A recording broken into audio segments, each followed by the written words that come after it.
Individually, the goals are for everyone to stay healthy and hungry to run into the November championship races. I want each person to improve from off of last year's performances. As a team, we were 31st in the region when I got here 5 years ago. Last year we were 10th in the region out of 49 teams. So our goal as a team this year is to remain in the top 10 to top 15 in the region. The strength of this men's team is probably the leadership of the team. We don't have any elite runners, but we have a core group of leaders who are experienced now, and they have kind of created a culture of competitiveness here now. We lost some significant runners from our senior class last year, but I know this group of leaders, they do not want to give up that top 10 spot in the region. They want to stay competitive.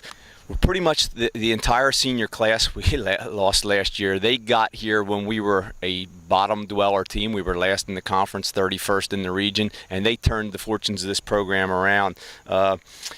Greg Ducklow, Angelo Arce, Josh Weslow, Tim Merlino, Frank Broncaro, Andrew Foley, Dave Raffman.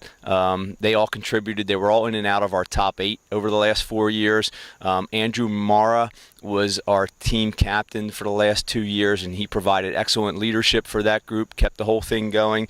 And Greg Ducklow will be a significant loss. He was the #1 runner for 4 consecutive years here. He was 2-time All-Region, so he will not easily be replaced. But really the senior class in general, all those guys made great contributions to our program and really made us a competitive program, put us in the top 10 last year where the current runners hope to remain. Key returners this year are Brian Andrews, Luke and Greg Olenjinski, Greg Hamilton. Brian Andrews 2 years ago was freshman All-Region. He was 36th at regionals last year, top 35 earn All-Region, and he was 36th. He missed by 1 spot, so hopefully he's hungry this year to get All-Region. But even beyond that, we're talking about him as a possible NCAA qualifier for this year. I know I'm talking about it. I hope he shares my enthusiasm for that. So he will probably be our #1 runner, and he's the key returner. But as I said, the twins, Greg, Luke Olenjinski, and James Hamilton, they'll all be key contributors. We really have a nice freshman class here. We have five first years, as you would say.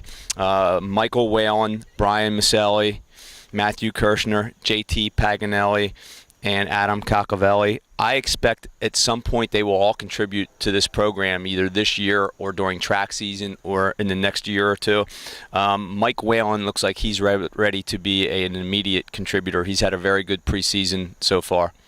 Well, the emphasis on this for this preseason has been on training smart, staying healthy, and we're talking about making good choices both on the track and off the track. Depth is an issue with both my guys and girls this year, so I really need everyone to be healthy and hungry going into the November championship races. So we're doing a lot of talk about eating right, sleeping right, things that impact your health, and I'm putting a greater emphasis this year on the weight room and weight training to get fitter, to get stronger, to get faster, and hopefully that'll keep us healthier as well. I think we have a nice schedule set up that'll highlight, emphasize the talent that we have on our program. We have some highly competitive races such as the Paul Short meet, even our conference championship meet. There's several teams in our conference that are preseason top 10 teams. Haverford's been, I think, first or second in the nation in the last 4 or 5 years now. Dickinson's probably going to be a top 10 team. So our conference championship meet is a highly competitive meet. From a national standpoint, run your best when it counts the most into November conference and regionals. That is something I will be emphasizing every day.